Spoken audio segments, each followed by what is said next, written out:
ఆ పక్కన ఉండేటటువంటి వైఘై గంగానది పొంగి ఆ నీటి ప్రవాహం ఈ సైకతలింగం మీదకి వస్తుంది. సైకతలింగానికి తగిలింది. ఆవిడ వెంటనే తన దగ్గర ఉన్నటువంటి పరిచారికల్లో ఒక ఆమె కాళి, ఆ కాళిని ప్రార్థన చేసింది. ఆమె తన బాహువులన్నిటితో గంగని అడ్డినా ఆ వైఘై ప్రవహించి లోపలికి వస్తుంది. అప్పుడు ఆవిడ కాంచిలో ఉన్నటువంటి వరదరాజస్వామిని ప్రార్థించింది. శ్రీ మహావిష్ణువు ఆ గంగా ప్రవాహాన్ని ఆపారు. అప్పుడు ఆ తల్లి సైకతలింగాన్ని కౌగిలించుకుంది.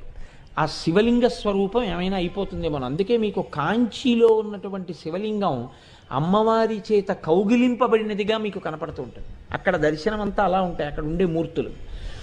అందులోంచి పరమశివుడు ఆవిర్భవించాడు. ఆవిర్భవించి ఆమెని స్వీకరించాడు ఏకాంబరేశ్వరుడు అన్న పేరుతో.